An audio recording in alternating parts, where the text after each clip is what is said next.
এর কথা। এক গভীর অরণ্যের ধারে ছিল একটি ছোট্ট কুটির। সেখানে বাস করত একটি বৃদ্ধা বাঁদর আর তার 7টি ছানা।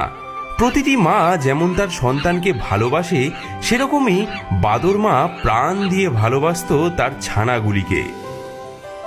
কিন্তু সেই অরণ্যেই থাকত এক হাড় গিলে ডাইনি, যে শুধু বাচ্চাদের খেয়ে বেঁচে থাকতো।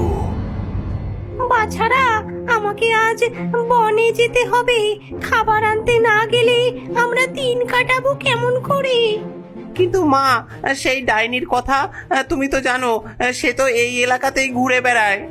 এই জন্যই তোদেরকে কিছু কথা বলে যাচ্ছি। বাছারা শোন, সাবধানে থাকবি সবাই। আমি বাড়ি না ফেরা পর্যন্ত কেউ যেন দরজা না খোলে। বিশেষ করে সবুজ হাড় গিলে ডাইনিকে কখনোই ঢুকতে দিবি না। ঢুকতে পারলে তোদের সবাইকে সে তট করে গিলে ফেলবে। সেই শয়তানি খুবই চতুর, রূপ বদলে আসে প্রায়ই, কিন্তু তার একটা চিহ্ন আছে। সবুজ হাড়ের কঙ্কাল শরীর আর ভয়ঙ্কর হেঁড়ে গলা। এই দুটো দেখলেই তোরা চিনতে পারবি। মা, আমরা খুব সাবধানে থাকবো, তুমি নিশ্চিন্তে যাও। ছানাদের মাথায় হাত বুলিয়ে বাঁদর মা বনের দিকে রওনা করলো। কিন্তু সে জানতো না, গাছের আড়াল থেকে একজোড়া জ্বলন্ত লাল চোখ তাকে দেখছিল। সবুজ হাড় গিলে ডাইনি অনেক দিন ধরেই এই 7 বাঁদর ছানার ওপর নজর রাখছিল। আর আজ বাঁদর মা বাড়ি ছেড়ে যাওয়া মাত্র সে গভীর হাসি হাসলো।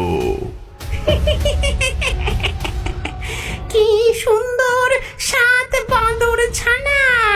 এতদিন পর আমার ভোজের সময় এসেছে। বাঁদর মা চলে যাওয়ার কিছুক্ষণ পরেই কুটিরের দরজায় কেউ মৃদু টোকা দিল। অপরিচিত ভারী পায়ের শব্দ শুনে ছানাগুলো কাঁপতে লাগলো। বাছারা, দরজা খোল।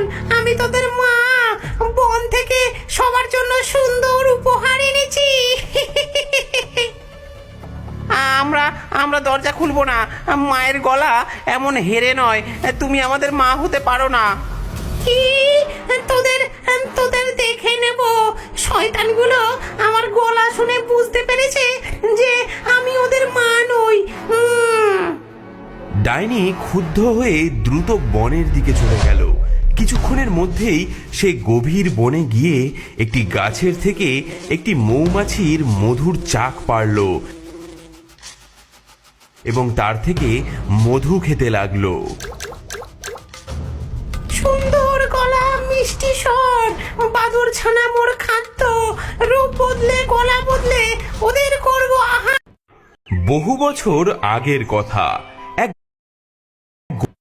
বহু